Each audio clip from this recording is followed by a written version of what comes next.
farmacognosia. Y habíamos dicho que la farmacognosia tenía una connotación puntual de dos cosas importantes. Primero, la estructura química del fármaco y el origen, o al revés, el origen y la estructura química del fármaco. En líneas generales, comprende lo que es la farmacognosia. Entonces, cuando uno trata de buscar nuevos medicamentos para las diferentes enfermedades existentes, ¿no es cierto? Si las busca dentro del reino vegetal o le llama la atención en la medicina natural que realizan las diferentes comunidades y se le ocurre investigar ese vegetal, obviamente que hay que hacerlo con equipos y reactivos muy costosos, digamos, entonces puede relacionar ese origen, refiriendo al vegetal, mineral o animal, ¿verdad?, con la estructura química para que pueda ese nuevo fármaco tener un resultado positivo, porque recordemos que nosotros somos una estructura química y por lo tanto la interrelación entre los elementos químicos externos que vendrían a ser los fármacos, drogas, principios activos, lo que le quieran llamar, van a tener que interactuar con las estructuras químicas de nuestro organismo para resolver los problemas. Entonces ahora vamos a ver este tema interesante que es la farmacognosia. Habíamos dicho que las drogas tenían dos grandes grupos o troncos de un árbol, digamos, que es la farmacognosia, ¿no? En términos de su origen, puede ser un origen, como pueden ver ustedes, natural, y como decía, puede ser vegetal, como puede ser animal o mineral, y el otro tronco es el sintético, como estamos observando ahí en esta diapositiva. Entonces se llama origen natural porque evidentemente la madre tierra, ¿no es cierto?, da estas posibilidades en términos de investigación de los vegetales, están en todas partes del planeta Tierra, lo mismo que los animales y lo mismo que los minerales. Por lo tanto, debemos de decir que se puede extraer las diferentes estructuras químicas de esos elementos naturales como son los vegetales, animales y lógicamente los minerales. Entonces, como pueden observar, eso es importante. Y el origen sintético ya se ha desechado muchos procesos en la investigación, digamos, sobre el origen natural. Entonces se ha pasado al sintético, donde en principio se hicieron modificaciones parciales de las estructuras químicas, ¿no?, de las diferentes sustancias naturales, o por último se llegó a la conclusión de que se podría sintetizar de manera directa en el laboratorio, y eso es lo que se ha hecho, y entonces se genera este origen sintético, como ustedes pueden ver ahí en la diapositiva. Bueno, muy bien, entonces vamos a continuar con el avance. Bueno, dentro de los vegetales, como pueden ver ustedes, podemos utilizar las raíces, los tallos, las hojas, ¿no?, de los diferentes vegetales, y que pueden, en alguna medida, ¿no es cierto?, tener un impacto importante en la salud del ser humano. Ahí podemos ver algunas cosas que están bastante claras en las imágenes que ustedes están observando. Por ejemplo, tenemos apio, tenemos, ¿cómo se llama? Bueno, el ajo, ahí tienen el ajo, ¿no?, que es un antiséptico muy interesante, pero además también puede servir para bajar la presión arterial. Aquí tenemos la canela, que contiene taninos importante también. Aquí tenemos un árbol que es el sauce blanco, de donde se extrae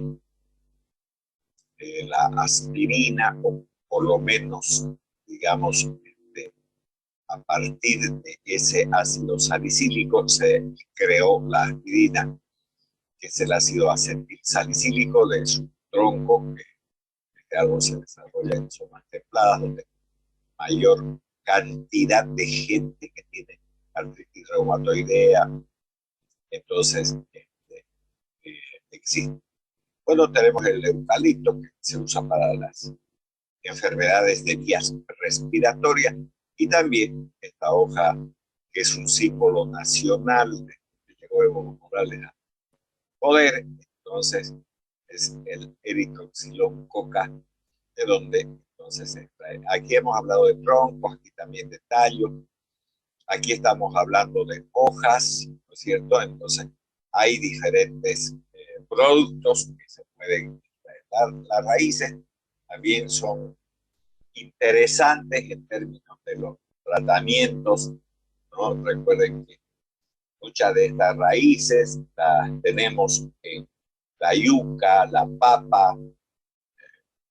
Entonces, uno dirá, pero ¿para qué sirve la papa? Bueno, en el interior de nuestro país, ¿por qué no decirlo también en la gente proveniente de esos lugares, a Santa Cruz?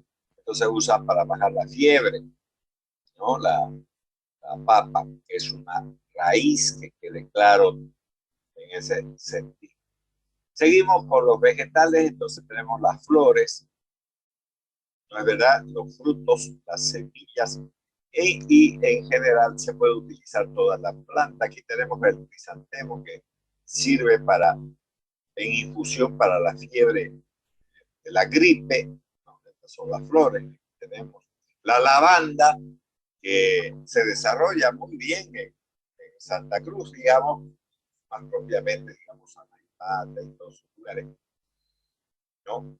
Inmensas cantidades existen en Europa. La lavanda se usa para hacer jaboncillos, para hacer elementos que sirven de limpieza para los pisos. Eh, su olor es bastante agradable, entonces se hacen pastillas o tabletas, como quieran ver ustedes, ¿no? ¿Verdad? Para los inodoros, para que no tengan un mal olor. Bueno, los frutos, tenemos varios frutos. Aquí tenemos el limón, por ejemplo, uno de los frutos más importantes para resolver la gripe. Contiene mucha vitamina C, ¿no es verdad? Y obviamente también para resolver el escorbuto, que es la deficiencia de vitamina C. Tenemos el ciruelo, aquí tienen el ciruelo, ¿no es cierto? Que también es otro fruto que podemos utilizar. En el caso de los estreñimientos, por ejemplo, se puede hacer con unas 3, 4 semillas, como ustedes pueden observar ahí. Entonces, hervirlas y colar y darle a los bebés que tienen estreñimiento, por ejemplo.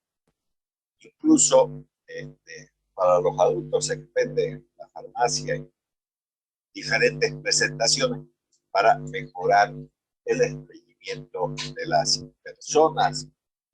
Luego tenemos la presencia de las semillas, porque aquí tenemos las semillas de papaya, ¿no es verdad? Las semillas de papaya contienen mebendazol, medicamento que sirve para eliminar los parásitos intestinales, sobre todo Ascaris lubricoides y demás parásitos, ¿no? Entonces se deja secar estas semillas y pueden ser utilizadas entonces para el tratamiento de las parasitosis intestinal. Toda la planta, aquí por ejemplo tenemos la sábila o aloe vera, así se denomina, se utiliza en cosmetología como para también resolver diferentes problemas en el ser humano. Entonces ustedes pueden observar de que la medicina está centrada en el reino vegetal sobre todo, ¿no? Y se pueden utilizar diferentes partes de las plantas, como también la planta entera, como ustedes pueden ver ahí en sus pantallas, ya sea de sus celulares, tablets o computadoras. Bueno, dentro de algunas definiciones que se pueden encontrar, digamos, dentro de los textos de farmacología, perdón, tenemos las drogas crudas, que son constituyentes farmacológicamente efectivos.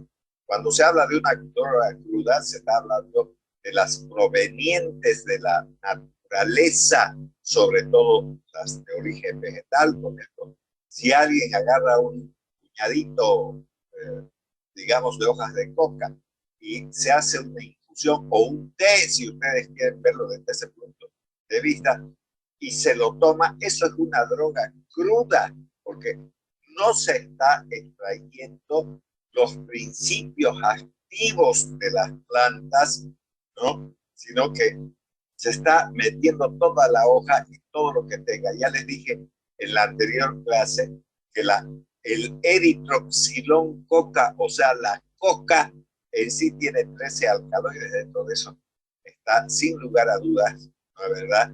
La cocaína, pero también tiene alcaloides de las solanáceas, que por esa razón no calma el dolor del estómago, no por la cocaína, sino por los alcaloides de la solanácea, tipo atropina, para que ustedes puedan entenderlo de mejor manera, y entonces ese es el que calma el dolor.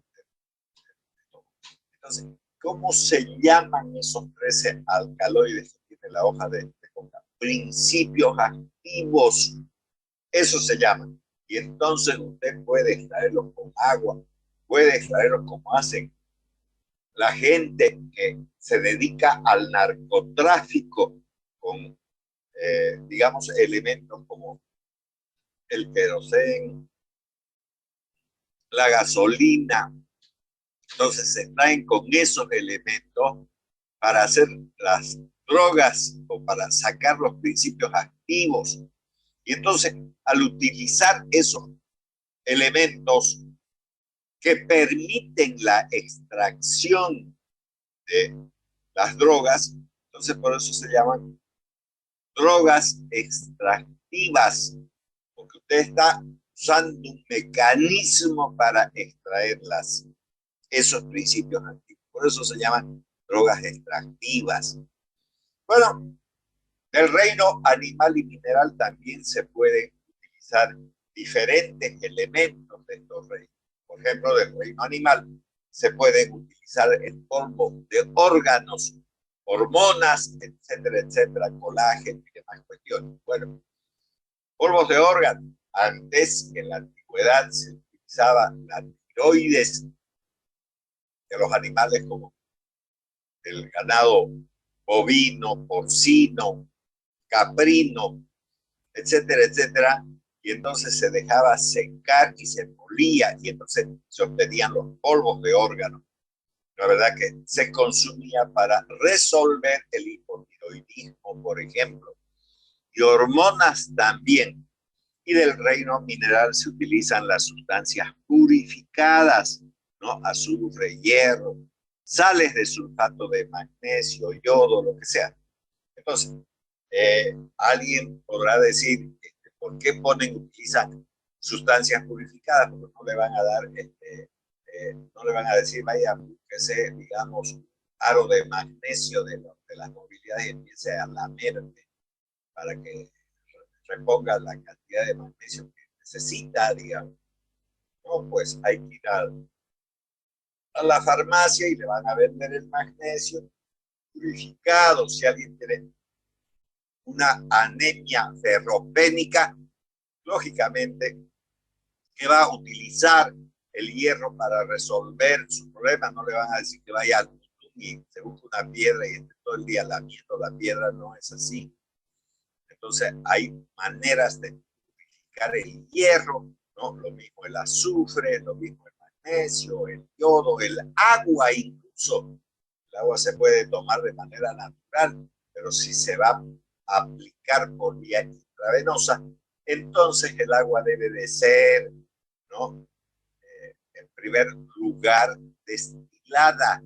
Y la destilación del agua no es más que la evaporación del agua. Cuando ustedes hacen una tetera, una olla y le ponen una tapa, hay unas gotitas ahí. y entonces esas gotitas es agua destilada. El agua de la lluvia es agua destilada, pero no purificada. Entonces hay que purificarla además, ¿no es cierto?, para poder utilizar esa agua destilada, destilada, si ustedes gustan destilar más veces de lo normal, destilada o tridestilada.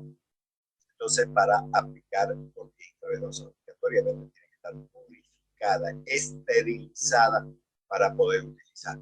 Y entonces la utilizamos, sí, podemos ir a la farmacia y comprar una ampolla de agua destilada, bidestilada, tridestilada, o en todo caso podemos comprar sueros, que esos sueros contienen en su mayor proporción agua destilada, purificada para que pueda ser aplicada por vía intravenosa, por ejemplo, en personas deshidratadas o como para aplicar diferentes medicamentos a través de esa vía. Bueno, tenemos luego el otro gran grupo que son las drogas sintéticas, y dentro de esas drogas sintéticas tenemos las sintéticas y las semisintéticas. Aquí tenemos las semisintéticas, por ejemplo, el etinil estradiol, ¿no es cierto? Vamos a tratar de poner el puntero. Ya, aquí tienen las semisintéticas, aquí tienen el etinil estradiol. Esta droga sintética, semisintética, se originó etinil estradiol, el estradiol, que es una hormona ovárica que se extraía de los animales para que pueda ser aplicado en los seres humanos, pero causaba muchas reacciones de tipo alérgica por los animales. No son seres humanos, son tal cual, digamos, si ponemos un conejo, una coneja, una gata, una perra o lo que sea. Entonces, se ha hecho una modificación parcial de esa estructura química y entonces se obtuvo el estradiol, pero ¿en qué terminaba todo este problema? ¿No es verdad? Terminaba, sin lugar a dudas, en generar reacciones alérgicas y además seguir matando animales para poder modificar parcialmente en el laboratorio la hormona. Entonces se pensó y se dijo, ¿por qué vamos a estar extrayendo y modificando? ¿Por qué no lo hacemos directamente en el laboratorio? Y entonces aparecen las drogas sintéticas. Y ese estradiol que se convirtió en etinil estradiol, siendo una droga semisintética, luego se sintetizó con el nombre de dietil estilbestrol. Ya no es un fármaco que es extraído del estradiol, sino que se ha sintetizado y que este principio activo ni siquiera tiene una estructura similar al estradiol, sino es bastante diferente. Sin embargo, la acción farmacológica es exactamente lo mismo que utilizar estradiol puro. Y entonces estas drogas sintéticas, las benzodiazepinas, por ejemplo, son ansiolíticos, depresores del sistema nervioso, ¿no?, que se usan en trastornos psicológicos e incluso para inducir anestesia. Vamos a dar un ejemplo, el midazolam, son drogas sintéticas, entonces que tienen una gran utilidad dentro de la medicina. Y eso se hace también en el laboratorio. ¿Y quiénes hacen esto? Los farmacólogos, no los médicos. Por lo tanto, los que siguen haciendo ciencia son los farmacólogos, los médicos. Por eso le digo que si quieren revisen, incluso Fleming, el que descubrió la penicilina, no era médico, era obviamente químico, ¿no? Y así Gerard y un montón de premios Nobel, ¿no? No son médicos. Que reciban el nombre de doctores, eso es una cosa, ¿no?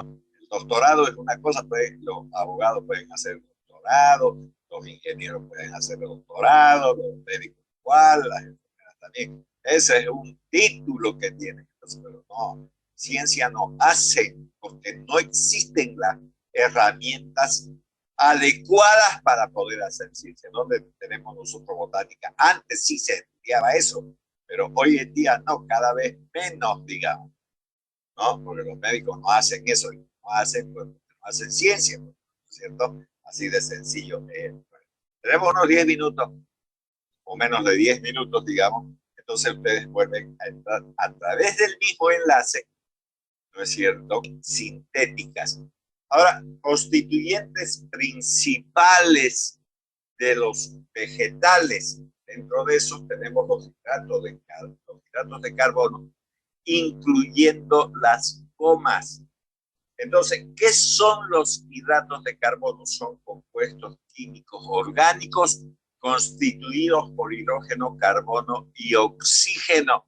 Y estos pueden presentarse bajo diferentes formas: monosacáridos, disacáridos y polisacáridos. Los monosacáridos, el más importante para nosotros como seres humanos y desde el punto de vista farmacológico, porque a eso nos estamos refiriendo en una clase de química. Esto es una clase sin lugar a dudas de farmacología, y por lo tanto un monosacárido nos importa de sobremanera. No es que sea el único dentro de la farmacología, sino un solo monosacárido no importa, que es la glucosa. La glucosa nos interesa demasiado. Incluso ustedes pueden ir a la farmacia y comprarse un suero glucosado, ¿no? Se vende también en ampollas con el nombre de glucosamín, etcétera, etcétera, a diferentes concentraciones: 5, 10, 15, 20, 25%, en términos del porcentaje de concentración que pueden tener esos monosacáridos. La glucosa es uno de los elementos importantes, pero vuelvo a repetir, no es el único monosacárido. La fructosa, no es verdad, la lactosa, entonces son también monosacáridos. Luego tenemos los disacáridos. ¿Cuál es el disacárido más importante en la utilización en la vida cotidiana del ser humano? Sin lugar a dudas, la sacarosa o azúcar común, a la que le echan a su tecito, su café, su chocolate, bueno, o la infusión que estén tomando. Si alguien toma una limonada, le pone unas cuantas cucharillas de azúcar. ¿Qué está agregando? Un disacárido. Tanto los monosacáridos como los disacáridos tienen un sabor dulce, son dulces. Entonces agarren un poco de suero glucosado y se ponen en la boca, es dulce. Incluso el suero no siempre se pone por vía intravenosa, se puede utilizar en mamadera para darle a los recién nacidos para que no hagan hipoglicemia, sobre todo en los hijos de madres diabéticas. Bueno, los disacáridos, que es la sacarosa, pues la tienen en pastillas, la tienen como azúcar común, que se utilizan en la producción, si se quiere, de muchas golosinas, incluyendo las tortas y todo ese tipo de cosas. Y finalmente tenemos los polisacáridos, que no son o no tienen un sabor dulce, no lo tienen, y entonces estos elementos son importantes para el ser humano. Sí, por ejemplo, la mayor parte de los vegetales que consumimos en los alimentos tienen polisacáridos. Por ejemplo, la lechuga, para mencionar algo, ¿no? Tienen polisacáridos que generalmente no puede el ser humano digerirlos, pero sí los necesita esa fibra para que haya un adecuado tránsito intestinal. Entonces ahí tenemos los polisacáridos también. Las gomas, que son productos coloidales, son polisacáridos, forman mucílagos y precipitan con el alcohol. Por ejemplo, aquí tenemos la vainita, como pueden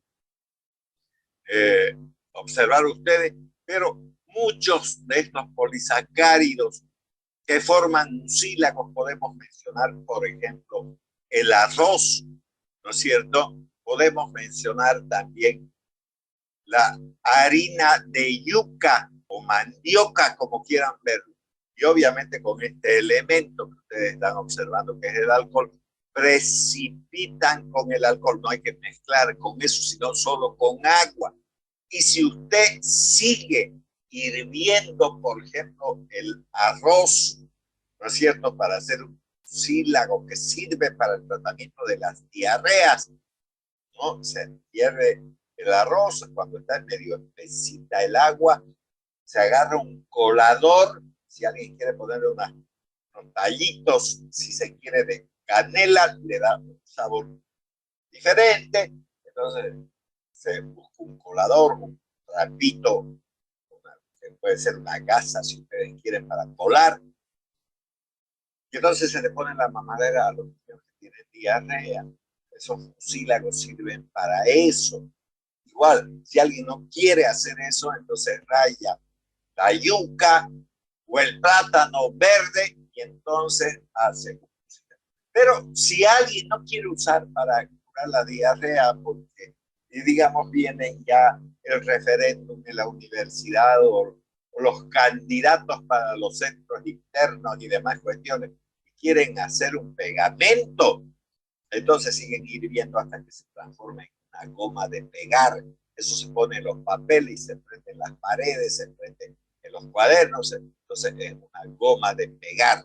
Entonces ahí tienen ustedes los mucílagos que son gomas, ¿no es cierto? Ya. Ahora tienen los glucósidos. Son de origen vegetal, son azúcares y otras sustancias que no lo son. Realmente se unen a digamos, a una estructura lípida, como es el ciclopentano peridrogenantreno, base estructural del colesterol. Y el colesterol, además, ese anillo forma parte constitutiva de las hormonas denominadas esteroideas. Entonces, a partir de ese origen vegetal que son azúcares y otras estructuras que no lo son, salen las saponinas, que son glucósidos vegetales que producen abundante espuma por agitación, cuyas genias derivan del ciclopentano peridrofenantreno esteroide, como la digitoxina, que ahí tenemos una planta de la digitalis purpúrea, y ustedes pueden observar este de aquí, y este en forma de casita que forman un anillo. Este es el bendito anillo ciclopentano peridrofenantreno, que es la base estructural de los esteroides. Y entonces se va a unir a una glucosa, a una pentosa. Si ustedes ven, aquí hay 5 lados que tiene esto, y entonces obviamente ahí se forman lo que se llaman los glucósidos digitálicos, que sirven para resolver, ¿no?, la insuficiencia cardíaca, los digitálicos. Entonces, importante, ¿no?, para estas personas que tienen insuficiencia cardíaca, pero no en todas las insuficiencias cardíacas se usan esos medicamentos, no en todas, porque hay algunas que dependen de un problema valvular, y entonces, ¿qué tienen que hacer? Una cirugía, un reemplazo de válvula, y a veces incluso un cambio total del corazón, ¿no es verdad? Entonces, bueno, pero si van a hacer un reemplazo de válvula, entonces no están usando medicamentos, sino una... A ver, este otro punto, ya tenemos 40 y importante también. Estos elementos son de origen vegetal. Fíjense, son sustancias no nitrogenadas solubles en alcohol y agua. Por ejemplo, las uvas, ¿no?, contienen taninos. Ahora hay una gran cantidad de uvas, ¿no?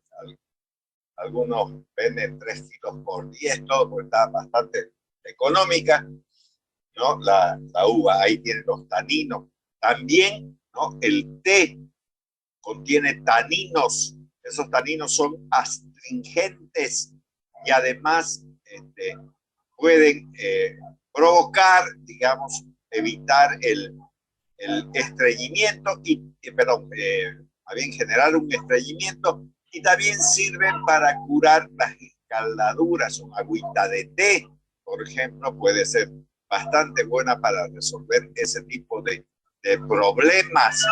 Entonces ahí también tenemos esto. Muy bien. Entonces ahí tenemos los taninos, y como su definición dice, son de origen vegetal no nitrogenada, solubles en alcohol y agua. Entonces, luego tenemos las grasas, ¿no es cierto?, que son ésteres de ácidos grasos y glicerol. Podemos obtener de varios lugares. Ustedes pueden ver aquí también las paltas, que son vegetales, ¿no es cierto? Son sustancias que contienen grasa. Lo mismo pueden ver las nueces. Ustedes pueden ver aquí, existen las nueces, aquí está el aceite, ¿no? Obviamente que hay un corte de pescado aquí, pero lo que quiero es mencionar las que tienen, digamos, si se quiere, un origen vegetal. Son importantes también estos ácidos grasos, porque muchas de las hormonas se forman, por ejemplo, dicen aceite carente de colesterol. No, no es bueno hacer eso, ¿sí? El colesterol es la base de la generación de hormonas. Entonces siempre hay que consumir, no es que deba de borrárselo al colesterol, digamos, en la dieta. No hay que hacer eso. Bueno, muy bien, vamos a seguir viendo esta gente, a ver, tarde. Ya. Entonces, dentro de eso también tenemos los aceites volátiles, que son los que dan aromas característicos de las plantas, flores y frutos. Y entonces hay cosas que pueden no curar al ser humano, pero que son parte importante de la salud. Por ejemplo, cuando uno se sube al micro y estiran los brazos de los pasamanos que tienen los micros, y alguien huele a mercado abasto, ¿no?, a cebolla. Miércoles, dice, porque no se bañará este sujeto. Entonces, los perfumes, las damas tienen mucho conocimiento de esto. Hay unas esencias que cuando las observan tienen un origen aceitoso. Y entonces esos son aceites volátiles que provienen de las flores y los frutos.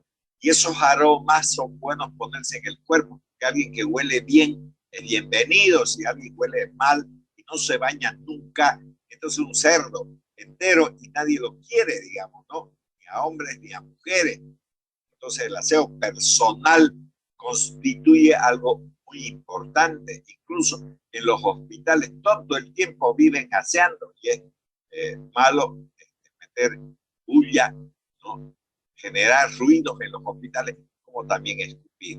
No se puede hacer ese tipo de cosas, están ensuciando, ¿no? Y también esto, obviamente, viene muchas sustancias de limpieza, ya sea para domicilio, baño, etcétera, etcétera.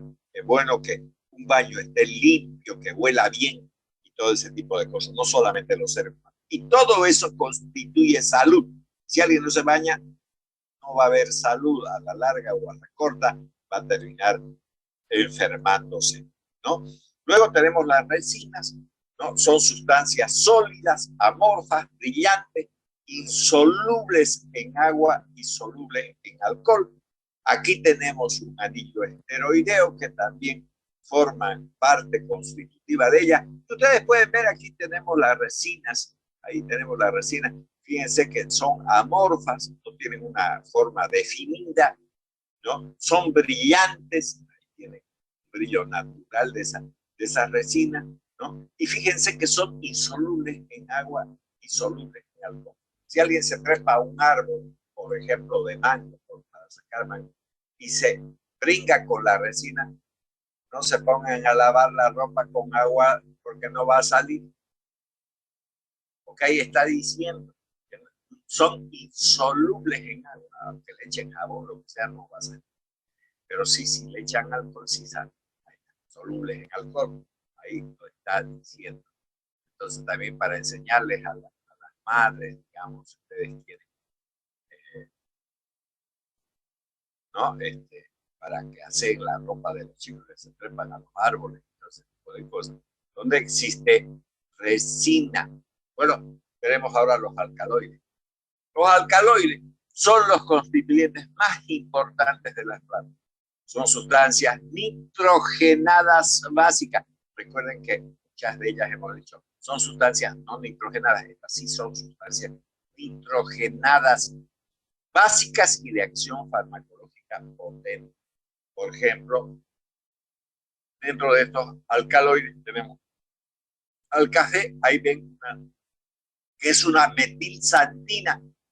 Lo mismo tiene el té, la hierba mate, las bebidas cola, ¿no? Como la Coca-Cola, la Pepsi-Cola, tienen, porque provienen de la cola acuminata, que es otra planta, digamos, importante, ¿no? Entonces, eso es bueno también saberlo, ¿no? Hasta, como pueden ver, el cafecito, el tecito, tienen estos alcaloides. Vamos a ver varios tipos de alcaloides luego, un poco más adelante. Entonces, aquí, por ejemplo, los derivados de la piperidina, no, pero de la piridina, tenemos la nicotina. La nicotina es un alcaloide extraído del tabaco, ¿no? Y el tabaco, entonces, es una hoja, la cual se deja secar, se muele como ustedes pueden observar ahí, ¿no? Y entonces sirve para hacer cigarrillos, pero esa nicotina tiene una acción importante sobre el ser humano, sobre todo en los receptores nicotínicos, ¿no es verdad? Del sistema nervioso parasimpático. Entonces, la nicotina que está en el tabaco tiene eso, pero ya saben ustedes que no es bueno fumar, porque produce además cánceres el cigarrillo, pero la nicotina la tenemos en gran cantidad. Y no solamente la nicotina, que es un alcaloide, se fuma, también se puede masticar. Hay muchos mastican coca, mastica tabaco, y los tabacos vienen de diferentes sabores, el que quieran, de frutilla, de menta, de todo, se mete eso a la boca y se mastica, se hace un polvo igualito que la coca. Y bueno, se consume lo mismo, la nicotina. Bueno, los derivados de la piperidina, como la cicutina, aquí tienen, es un veneno con el cual envenenaban a los reyes y reinas, sobre todo en Roma, ¿no? Por eso cuando dice este tiene una boca de cicuta, una boca venenosa, ¿no? Que habla mal para el prójimo, para todo el mundo, digamos. Entonces ahí tienen ustedes, ¿no? A los que se les dice cicuta, ya muy bien, es un veneno, la cicuta, la cicutina, ¿no? Más propiamente. Bueno, ahí viene la estructura química. Los derivados de la quinolina, como la quinina, este es un árbol de la América del Sur, y entonces es del árbol de la quina, o de donde se extrae la quinina. La quinina es un antipalúdico, ¿no? De donde se ha derivado varias sustancias como la hidroxicloroquina, que incluso se usó en la enfermedad de la COVID-19. Y digo la COVID porque es la corona, no es el corona, es la corona, porque la corona que usaban los reyes, no van a decir, digamos, posesionaron como rey o reina y le pusieron el corona, no, la corona. La palabra es la corona, por eso la COVID-19, no es el, es la. Ya, muy bien, entonces ahí también tenemos esto como elemento importante. Derivados de la isoquinolina como la papaverina. Ya la papaverina, voy a mencionar una planta, ¿no? Como el Papaver somniferum, que es la amapola. La amapola, entonces, una flor de color guinda, ¿no? Cuya estructura química ahí tiene y que contiene más de 20 alcaloides. Entonces, esa planta, esa flor, ¿no es cierto?, tiene una semilla inmadura, la cual con una navaja se hace unos cortes, sale una resina que tiene que volverse nacarada y luego se extrae la heroína, la morfina, la tebaína, bueno, la papaverina obviamente, ¿no es cierto? Que son los alcaloides, ¿no? Del papaver, somniferum, que es la amapola. Entonces, ahí tienen ustedes también estos derivados de la isoquinolina. Y continuamos entonces, los derivados del fenantreno como la morfina, también derivados de la piperidina. No solamente la morfina deriva de la piperidina, sino también del fenantreno. Y esta morfina, ¿no? Es lógicamente un himno analgésico que ustedes pueden observar aquí en esta plantación, ¿no es cierto? Estas estructuras que ustedes pueden ver aquí, ¿no es cierto? Entonces, digamos, son las vainas de la amapola, entonces se raya y sale una sustancia blanca que tiene que volverse nacarada y de ahí se extraen, ¿no es cierto?, la morfina, heroína, tebaína, papaverina, etcétera, etcétera. Bueno, tenemos los derivados del propano. Estos derivados del propano generan una sustancia denominada atropina. Recuerden que la coca les he dicho que tiene alcaloides de la solanácea y esta atropina pertenece al grupo de las solanáceas. Entonces, aquí tienen los frutos de la atropina, de la tropa belladona, llamada también chamico, ¿no? Toloache, floripondio y demás vegetales de los cuales se extrae la tropa belladona. Entonces, esta atropina, que es la belladona, belladona está en italiano y quiere decir bella señora o hermosa señora, eso quiere decir. Y entonces las mujeres romanas de la Roma antigua, de la Roma de los gladiadores, no de la Roma actual, se instilaban estas sustancias provenientes de esta planta a nivel de las conjuntivas para que se dilaten las pupilas. Y entonces, según, digamos, la historia romana, las mujeres se veían más hermosas, pero al dilatarse las pupilas entra más luz. Y al entrar más luz, se quema la retina y se vuelve ciego uno. Hoy en día ya no se usa en oftalmología ni en neurología la atropina porque genera una dilatación demasiado prolongada entre 48 y 72 horas para poder hacer fondo de ojo. Y el fondo de ojo es importante para observar los diferentes elementos que constituyen el ojo, incluyendo obviamente la retina, el cristalino y demás cuestiones. Entonces, incluso los tumores y demás cosas. Entonces, ahí tienen la atropina, derivados del propano. La belladona es una de las plantas más importantes, ¿no es cierto?, de este, digamos, importante sector como es, digamos, el origen vegetal. Bueno, los derivados del lindol como la eserina, ¿no? Aquí tenemos una planta que se llama haba del calabar o frijol del calabar. Es una planta de África subtropical, ¿no es verdad?, donde se extrae la fisostigmina y la planta, esta haba del calabar, su nombre científico es Physostigma venenosum. Entonces, un veneno, ¿no? Que hoy en día la fisostigmina sí se utiliza, pero mucho más en cirugía, sobre todo en el hilio paralítico posoperatorio, porque produce en las personas diarrea y en los que tienen hilio paralítico posoperatorio mejora el movimiento intestinal. Entonces, ahí tenemos del cual además derivan dos grupos importantes de fármacos, unos que no se utilizan de manera directa en los seres humanos, como por ejemplo el baigón, es un derivado de la fisostigmina o neostigmina, Entonces, el Baygon sirve para matar mosquitos. Entonces, ya les he dicho, eso no van a usar en el ser humano, pero sirve para la salud del ser humano, sí. ¿Por qué? Porque usted al matar los mosquitos evita diferentes enfermedades que producen los mosquitos. Por ejemplo, el paludismo, el Zika, la chikungunya, etcétera, etcétera. Entonces ahí tienen ustedes, ¿no?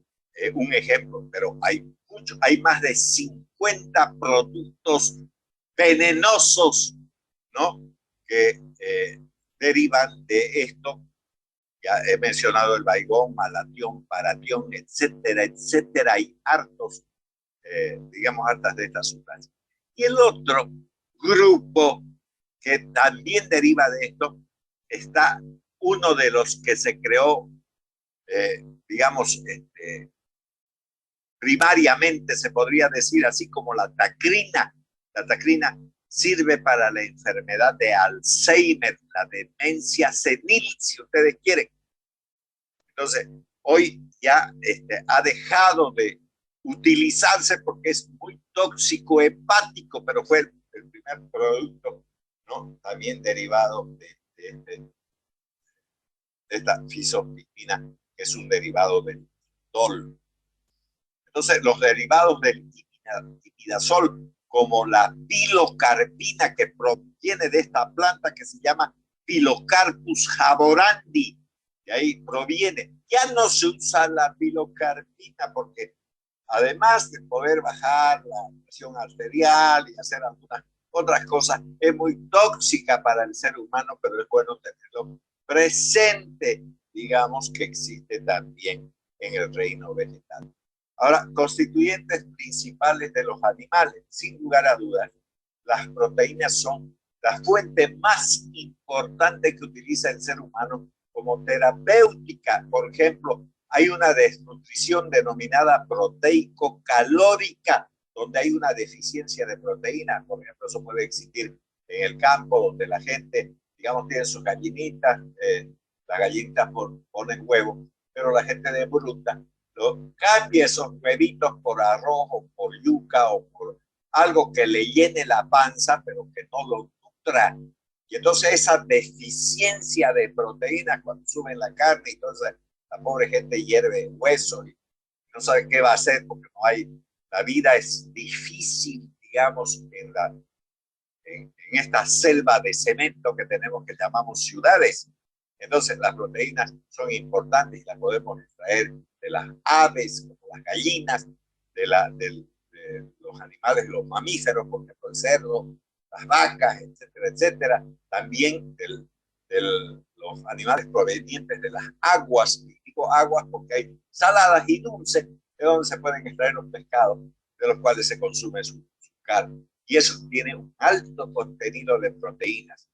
También se pueden extraer los esteroides, hormonas sexuales, hormonas de la corteza suprarrenal, los ácidos biliares para mejorar, digamos, la metabolización de las grasas. Para eso sirven los ácidos biliares, la bilis. Seguramente eso lo han visto en fisiología.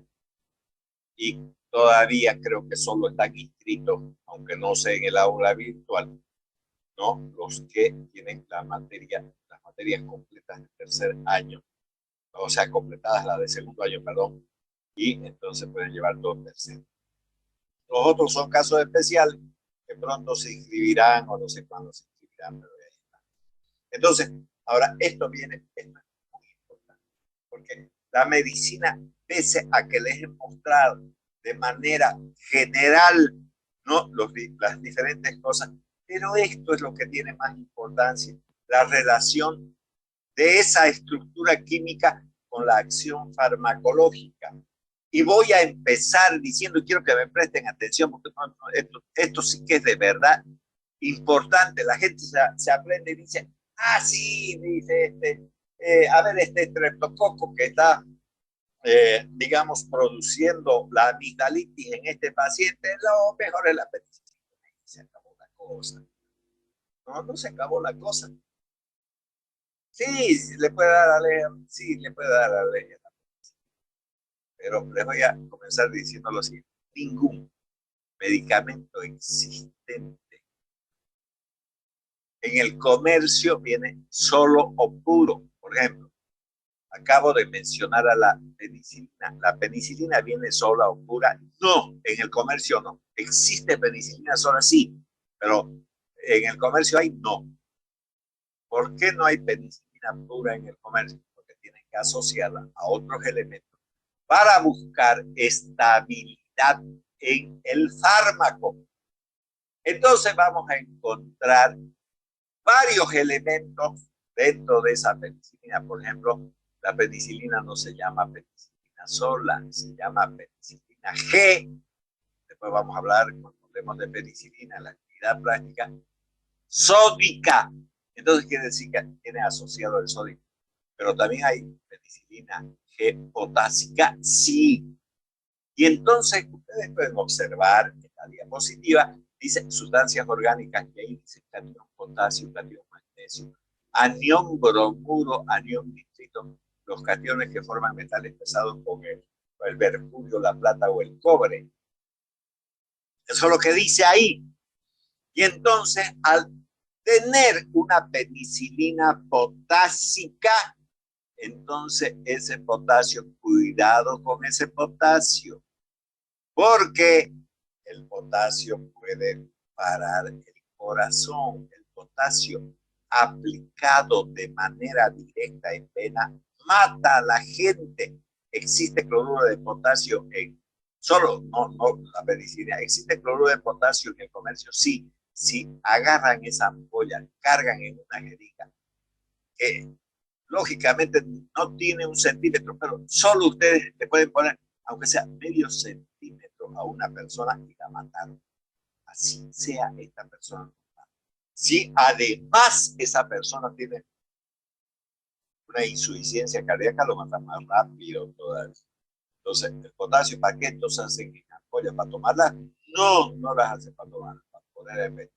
Pero ¿cómo deben de ponerla? Mezclada en el suero y en goteo lento para que no maten a la gente. Entonces, ese catión potasio puede estar unido a la penicilina y entonces se conoce como penicilina potásica. No vayan a decir, le di penicilina y se murió por una reacción anafiláctica.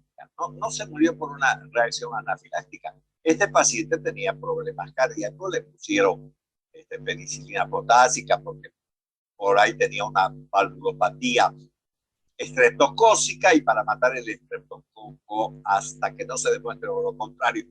La penicilina es el mejor medicamento, pero lo mataron. ¿Por qué? Porque lógicamente ese potasio provocó paro cardíaco. Entonces, cuidado con los medicamentos. Si quieren hablar, miren, hasta la cocaína, ¿cómo viene? Como clorhidrato de cocaína, no viene sólido, como clorhidrato. Entonces, ningún medicamento viene solito, siempre viene acompañado. ¿Por qué viene acompañado? Para buscar una estabilidad, ¿no es cierto?, las diferentes presentaciones que tenga el medicamento. Entonces, continuamos. Dentro de esto también tenemos los compuestos orgánicos, ¿no es cierto? Los hidrocarburos alifáticos o alicíclicos, que generalmente son depresores del sistema nervioso central, como por ejemplo los anestésicos, comenzando por el alcohol, si ustedes quieren, luego el éter y demás, otras sustancias fluoradas como el alotano, sevoflurano, etcétera, etcétera. Los fenoles son herbicidas e irritantes locales. Entonces, eso también es importante tener presente. Las aminas, ¿no? Por ejemplo, una amina que nosotros tenemos en nuestro organismo y produce el simpático, y también, ¿por qué no decir la médula de la corteza suprarrenal? Está la adrenalina, la noradrenalina, que son aminas y por lo tanto son sustancias despertadoras, mantienen alerta al ser humano. Y fíjense que aquí dice aminas y aquí dice amidas. Hay una D en vez de una N. Entonces, esta ya cambió porque las amidas son anestésicos locales y por lo tanto son depresores. no son estimulantes como las aminas. Por ejemplo, tenemos los anestésicos locales, como por ejemplo la lidocaína es una amida. Entonces, la lidocaína es un anestésico local muy importante. ¿No es verdad? Esta lidocaína existe en todos los centros hospitalares para hacer cirugías menores. ¿No es cierto? Si a alguien le tira un machetazo en el brazo, le ha hecho una herida, hay que suturar aplicándole lidocaína, que es una amida. Incluso la procaína, que no es una amida, que es un derivado de la cocaína de manera directa, se ha asociado una amida y entonces se ha producido la procainamida. Fíjense, la procaína es un anestésico, pero la procainamida, como está esto, entonces es un antiarrítmico. Y entonces ese antiarrítmico deprime el funcionamiento, sobre todo en las taquiarritmias supraventriculares se puede utilizar ese fármaco, bueno, dependiendo del paciente también. Después tenemos las quinonas, son irritantes locales, y entonces al ser irritantes locales tenemos 10 minutos, después se corta y se acaba la clase.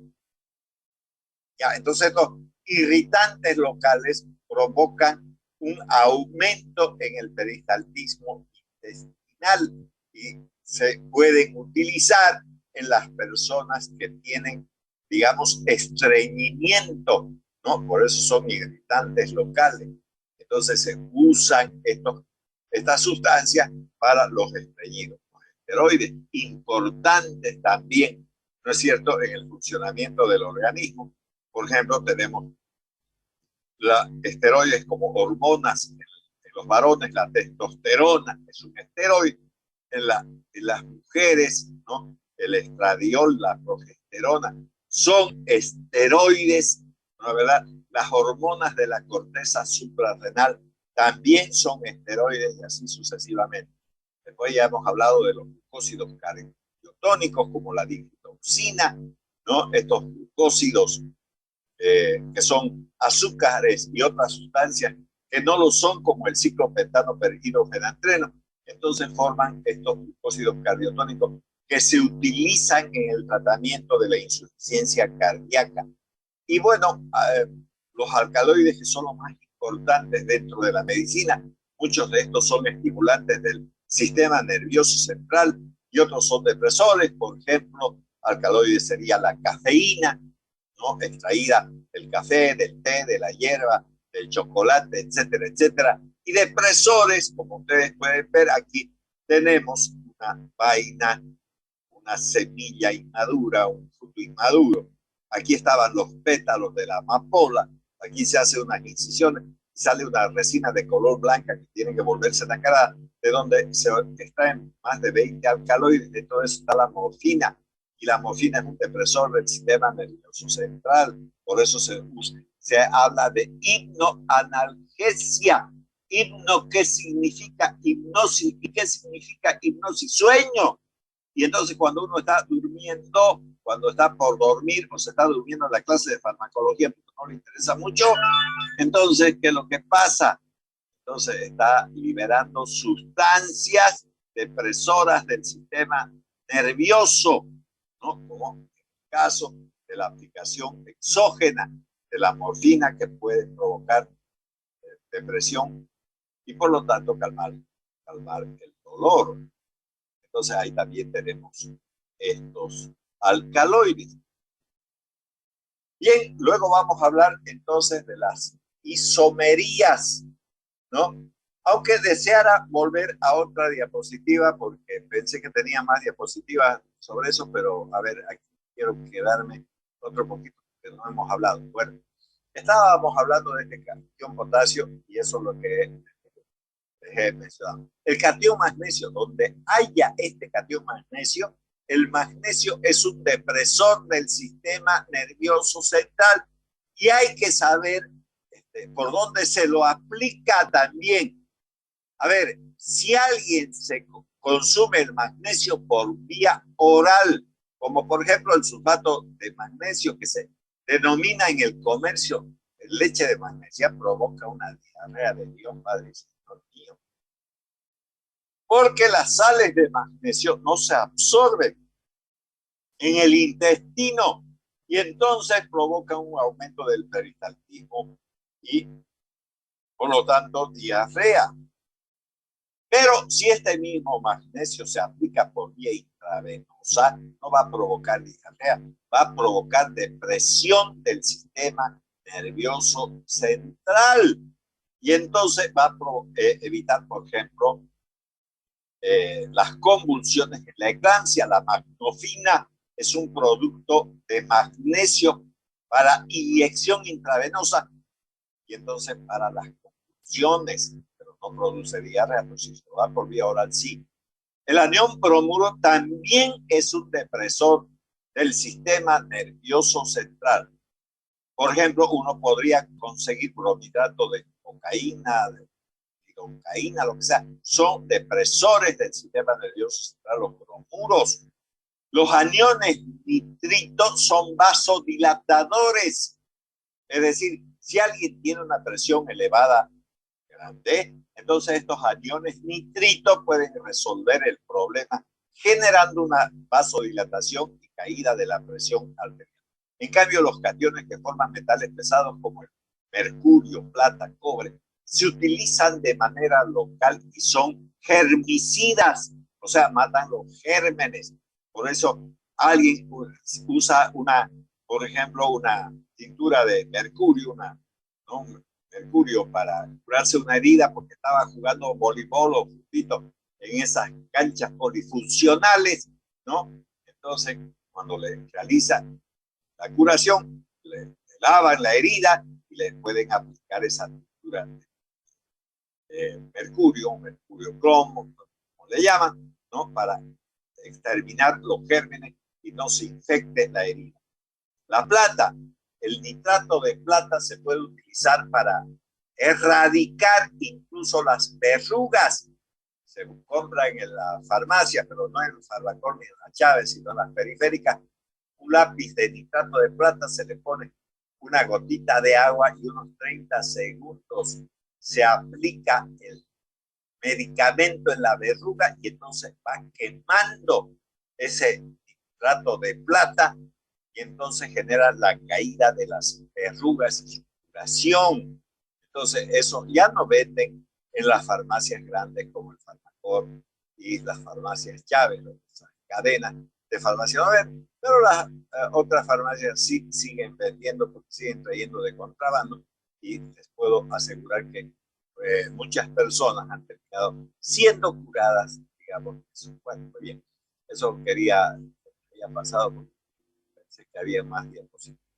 Pero ya hablamos de esto, ahora vamos a hablar de la isomería. No todos los compuestos químicos, aunque sean similares, tienen la misma acción. Entonces, ahí dice claramente, aunque dos compuestos posean los mismos grupos funcionales, pueden diferenciarse de su acción farmacológica de dichos compuestos que tienen distinta posición en la molécula. Y entonces vamos a tener la isomería estructural. Entonces, también se denomina isomería de posición. En este caso, las sustancias difieren, ¿no? Únicamente en la situación del grupo funcional, el mismo sobre la cadena carbonada, por ejemplo,